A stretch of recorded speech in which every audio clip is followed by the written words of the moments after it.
आपको बताते चले कि भारतीय कुश्ती संघ के जब चुनाव हुए थे तभी से लेकर काफी विवाद मचा हुआ था और इसी बीच सरकार ने कुश्ती संघ की मान्यता रद्द कर दी है। खेल मंत्रालय का फैसला, कुश्ती संघ रद्द, नियमों के खिलाफ जाकर टूर्नामेंट का फैसला।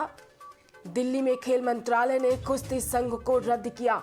पहलवानों की दंगल के बीच सरकार के धोबी पछाड़ताओं ने WFI के नवनिर्वाचित अध्यक्ष संजय सिंह को चारों खाने चित कर दिया है। रविवार को सरकार का चौंका देने वाला फैसला आया जिसमें कुश्ती संघ को निलंबित कर दिया गया। गौरतलब है कि भारतीय कुश्ती संघ के हाल ही में चुनाव संपन्न हुए थे जिसमें बीजेपी सांसद ब्रजभूषण शरण सिंह के करीबी संजय सिंह को जीत मिली थी और पहलवान अनीता शिवराण को हार मिली थी।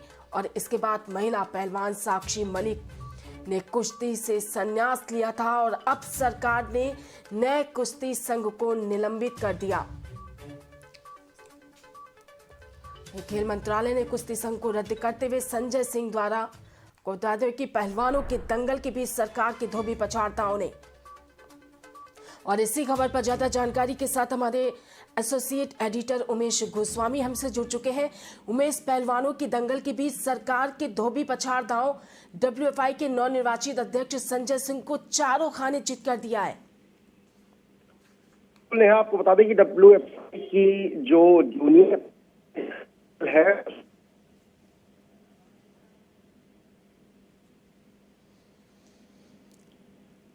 के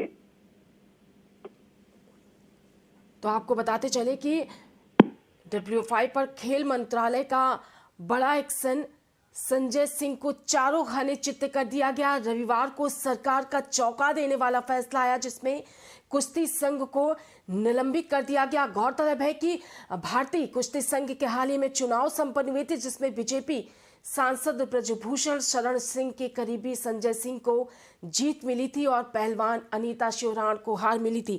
और एक बार फिर से हमारे साथ हमारे एसोसिएट एडिटर उमेश गोस्वामी जुड़ चुके हैं। उमेश, भारतीय कुश्ती संघ के जब से चुनाव हुए तभी से लेकर इसको काफी विवाद मचा हुआ और इसी बीच सरकार ने कुश्ती संघ की मान्यता रद्द कर दी है। बिल्कुल, देखिए, जब चुनाव का ऐलान हुआ भारतीय कुश्ती संघ का तो संजय सिंह, जो कि ब्रजभूषण शरण सिंह के बेहद करीबी हैं, वो प्रत्याशी बने और उनको जीत भी मिली। और ये भी तस्वीरें सामने आई थी कि जब संजय सिंह को जीत मिली तो फूलमाला से ब्रजभूषण शरण सिंह का स्वागत किया गया, उनके आवास पर पटाखे फोड़े गए, खुशियां मनाई गई। लेकिन उन सब के बाद जो हाल ही में फैसला लिया गया जूनियर नेशनल को लेकर के, वो कहीं ना कहीं खेल मंत्रालय को लगा कि ये गलत तरीके से फैसला लिया गया और यही वजह रही कि पूरे कुश्ती संघ को निलंबित कर दिया गया है। नए अध्यक्ष संजय सिंह को निलंबित कर दिया गया है। वो सभी फैसलों पर रोक लगा दी गई है। अभी हाल ही में 21 दिसंबर को संजय सिंह चुने गए थे। ब्रजभूषण शरण सिंह के दखल का आरोप साफ तौर पर लगा है। जैसे ही संजय सिंह अध्यक्ष चुने गए थे उसके बाद ही साक्षी मलिक ने इस्तीफा दे दिया था, कुश्ती से उन्होंने इस्तीफा दे दिया था। और उसके बाद जिस तरह से बजरंग पुनिया ने अपना जो पद्म श्री अवार्ड था वो वापस किया और प्रधानमंत्री नरेंद्र मोदी के घर के बाहर फुटपाथ पर रखकर चले गए थे।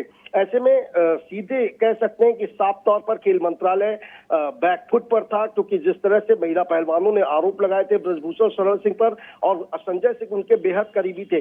तो इन तमाम मुद्दों को देखते हुए पहलवानों के दंगल के बीच, जैसा कि आपने कहा कि धोबी पछाड़ताओं सरकार का, और न सिर्फ संजय सिंह बल्कि ब्रजभूषण शरण सिंह भी चारों खाने चित हुए। ब्रजभूषण शरण सिंह का दबदबा कहीं ना कहीं पूरी तरह से खत्म होता नजर आ रहा है, क्योंकि ये बहुत बड़ा फैसला है। अगले आदेश तक संजय सिंह के फैसले पर रोक लगा दी गई है। संजय सिंह को निलंबित कर दिया गया है और पूरे कुश्ती संघ को फिलहाल निलंबित कर दिया गया है। तो ये एक बड़ी खबर है, बहुत बड़ा फैसला है सरकार का। जी बिल्कुल, में से कहीं ना कहीं अगर देखा जाए तो खिलाड़ियों के विरोध का असर साफ तौर पर देखने को मिला। खेल मंत्रालय ने नए कुश्ती संघ की मान्यता रद्द कर दी। फिलहाल उमेश, से जानकारी के लिए आपका बहुत बहुत शुक्रिया। तो आपको बताते चले खेल मंत्रालय का फैसला, नियमों के खिलाफ जाकर टूर्नामेंट का फैसला हुआ था। अगर देखने वाली बात कहें तो साफ तौर पर खिलाड़ियों के विरोध का असर इसमें दिखा और खेल मंत्रालय ने नए कुश्ती संघ की मान्यता रद्द कर दी। WFI के नवनियुक्त अध्यक्ष संजय सिंह को सस्पेंड किया।